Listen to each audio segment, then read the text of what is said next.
Friends, I'm doctor Narasimhaswamy. ఈరోజు శ్రీ స్వరాజ్య భగవద్గీత మండలి ద్వితీయ అధ్యాయం సంఖ్య 28 నుంచి 30 శ్లోకాలు చెప్తున్నాను. శ్రీ స్వరాజ్య భగవద్గీత స్పెషల్ ఏమిటంటే దీంట్లో ఉన్న విశేషార్థములు ఇంకా ఏ భగవద్గీతలోనూ దొరకవు. కాబట్టి పూర్తిగా చూసిన వల్ల మీకు తెలుస్తుంది ఈ భగవద్గీత యొక్క అంతరార్థాలు. ఓకే. అవ్యక్త్యాది భూతాని వ్యక్తమద్వాని భారత అవ్యక్త నిదాన నీవ తత్ర కా పరిదేవన.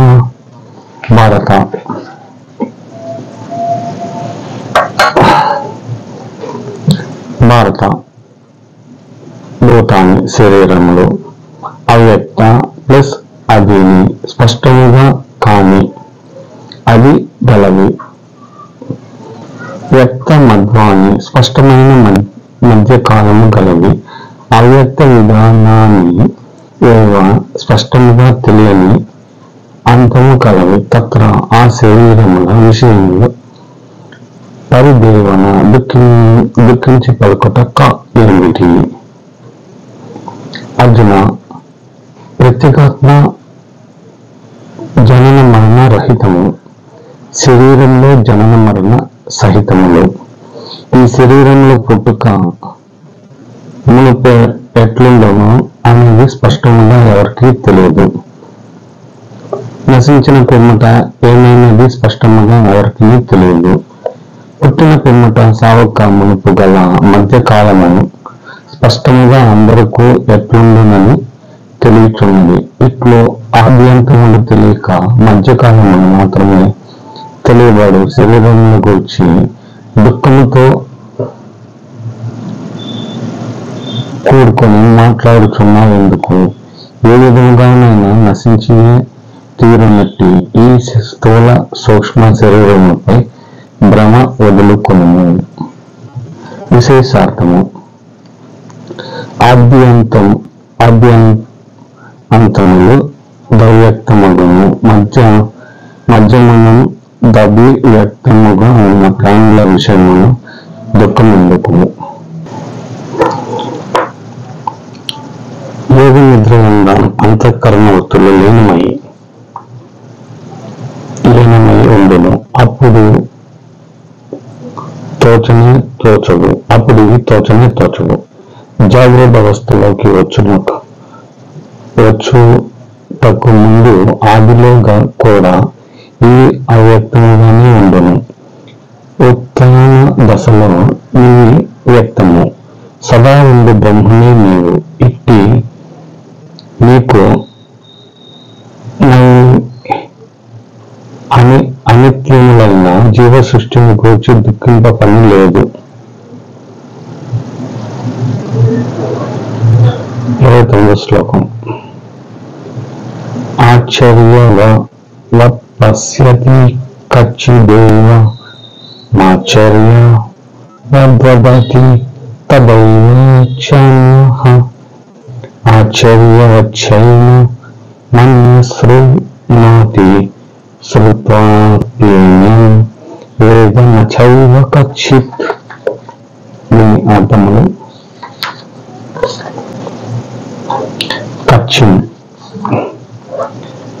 కచ్చిత్ ఒకనొకడు ఏవం ఈ ప్రత్యేగాత్మను ఆశ్చర్యవత్ ఆశ్చర్యమైన వస్తువులే పశ్యతి చూచుచున్నాడు. అస్పృశ్యతే ఇంకొకడు, అస్పృశ్య అన్యచ్చ ఇంకొకడు, తదైవ అట్లే ఏనం ఈ ప్రత్యేగాత్మను ఆశ్చర్యవత్ ఆశ్చర్య వస్తువు వలె వదతి చెప్పుచున్నాడు.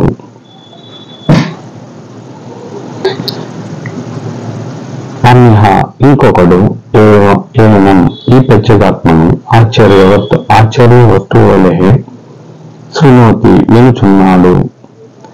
శ్రుతాసి వినియును, దృష్ట్యాసి చూచినను, ఉద్వాసి చెప్పినను ఏనం ఈ ప్రత్యేగాత్మను కచ్చిత్ ఒకనొకడు చైవ తెలుసుకొన్నట్టుగా లేదు. ఈ ప్రత్యేగాత్మను ఒకనొకడు వింత వస్తువును చూచినట్లు చూచున్నాడు, మరి ఒకడు వింతగా చెప్పుచున్నాడు. ఇట్లు చూచి చెప్పి విని ఈ ప్రత్యేగాత్మను యథార్థముగా తెలుసుకొనలేదు.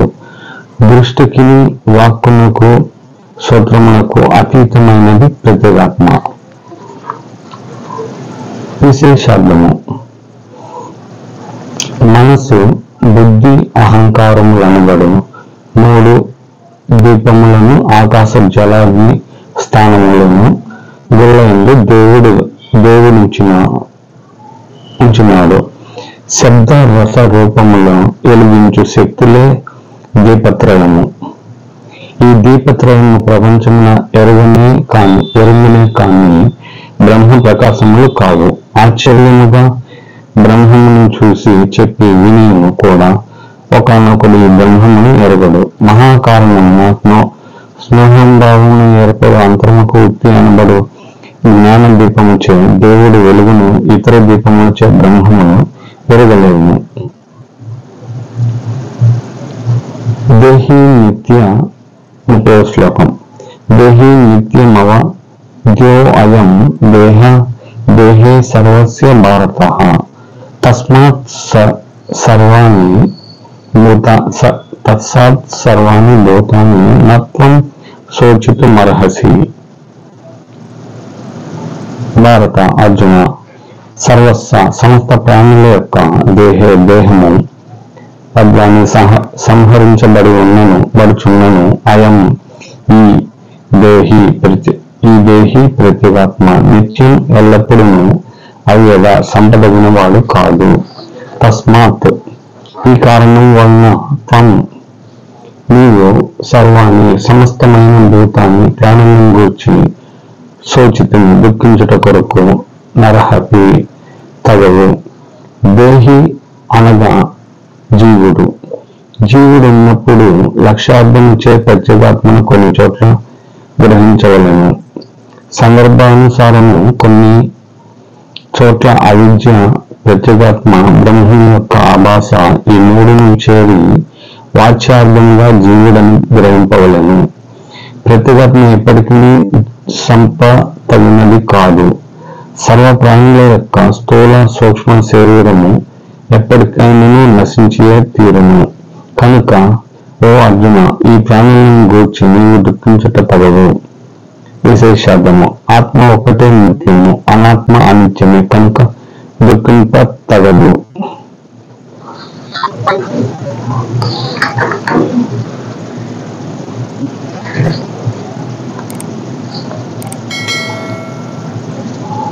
ముప్పై ఒకటి కూడా చెప్తున్నాను.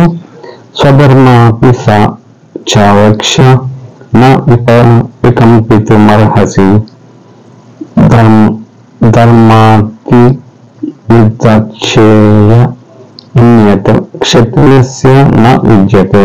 అపిచ ఇంతియే కాదు, స్వధర్మం తన ధర్మమును అపేక్ష చూచి వికంపితు చెల్లించట కొరకు నరహపి తగవు. హి ఎలా అనగా ధర్మము నుండి తొలగని యుద్ధమున కంటే అన్యత ఇతరమైన శ్రేయస్సు క్షత్రియునకు నా విద్యతే లేదు. అర్జున, ఇంతేకాదు ఆత్మధర్మమును చూసి చెల్లించుట కొరకు తగవు. ఎందుకనగా ధర్మము నుండి తొలగని యుద్ధమున కంటే ఇతరమైన శ్రేయస్సు క్షత్రియునకు లేదు. క్షత్రాయతే క్షత్రః తస్య పత్ని క్షత్రియః క్షతాత్. నాశనము నిండిన దాని నుండి త్రాయతే రక్షించువాడు క్షత్రుడు. తస్య అతని యొక్క అపత్య సంతానము క్షత్రియుడు. స్థూల సూక్ష్మ కారణములు నాశనము నుండి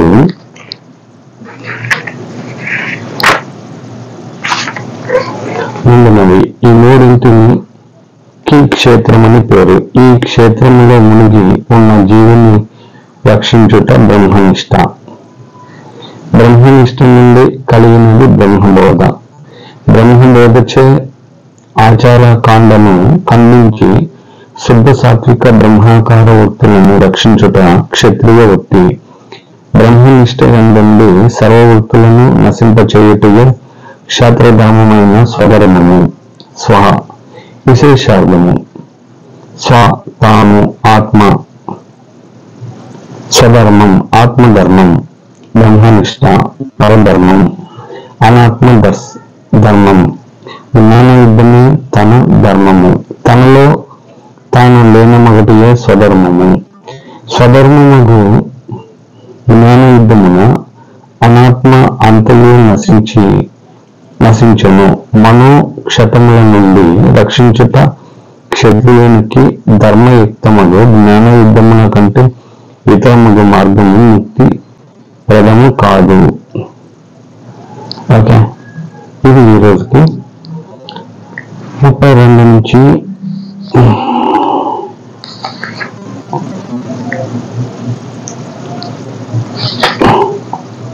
37 వరకు చెప్తున్నాను. Okay, please subscribe and share this video for every Telugu people. Okay, thank you for watching. Please subscribe.